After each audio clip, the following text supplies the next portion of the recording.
It's funny, especially given now how well this young man is playing. When we first talked to CJ Stroud at the combine, excuse me, I'm All choked up over my passionate getting speech. choked up over the Lions' success. My favorite Spielman there, unfazed in the elevators. Brad Holmes is celebrating wildly. Um, CJ Stroud, when you joke with him at his first start ever at Ohio State, we've sort of gone through this. The Minnesota game, weather was poor, played poorly in the first half. You said after the second half performance, you had to erase your notes. He said, "Don't erase the notes. Give a young brother a chance to warm up." And he followed Justin Fields. Things were relatively rocky for a short period of time when that transition happened, and now he's a top 5 quarterback in the NFL, coming off a fantastic back-to-back week performances. Had to beat the Colts in Week 18 to get to the playoffs, and then doing what they did against the Browns was also incredibly impressive. I think, and I have a list of, we're calling it self-scouting in terms of what we learned from the process last year, and the headings overachievers. I don't know if CJ Stroud's an overachiever. He was going to be a top 5 pick, but I think he's exceeded expectations. And I went back and looked at my notes, Rick, and from the last draft cycle on CJ.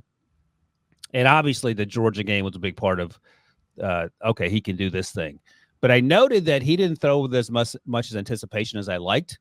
He's one of the best anticipation throwers in the draft. So how do you marry something you didn't see with something that you end up seeing later? How do you get to that point? If you haven't seen it, you haven't seen it. How do you know? Well, you just go off the low score on the S2. So Yeah, I'm just kidding. start there. That's Start right. there and let's move up from there. It was, like I said, GMs, organizations, coaches spend so much time with these kids, way more than we will ever in the media side. And the background they get and all the access they have to these testing and the film study that they do with all these guys as well. They have a pretty good indication, and each coach, whether it's a quarterback, offensive coordinator, head coach, have a specific plan in place. So when they go to these private workouts, when they go to the combine, how and it's different in the candidates that I talk to, everybody has a different way of identifying quarterbacks. And some are successful, some are not. But they have so much more access. So it's still a subjective decision. It's never going to be an objective decision, And I could say this, and you would agree with me. When Debo, who works us to death during the preseason as well as the summer scouting school, when we watched CJ Stroud in that New England preseason, I'll never Ooh, forget. yeah, It was like a deer in headlights, holding on to the ball, didn't know where to go with the ball. that's right.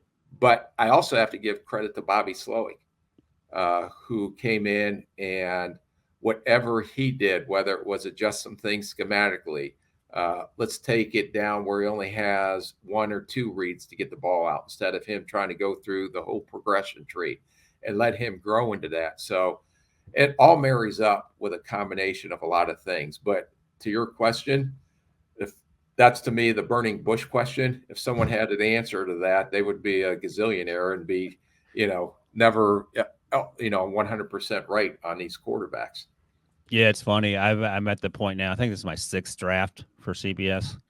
I'm at the point now just saying we don't know. Like we just don't know, and people think we're supposed to know. No one knows. You're We're, just we're rolling the dice. getting we're giving our educated guess on what we've seen without all the resources and all of the tools that NFL teams have to try to make those decisions. But even the Houston Texans had no idea CJ would have been this good. No, Right. and who knows? Were they mad when Bryce Young went Right. first? Yeah. Who knows? No one will ever know that. I don't think they're mad now. Yeah. So, but it's hey, I hit on him. I got a quarterback. It's going to keep me in a job for a long, long time. And not now. I'm not saying we're riding a gravy train, but we have the hardest position Yep. at right now, and God willing, he stays healthy. But the hardest position to solved.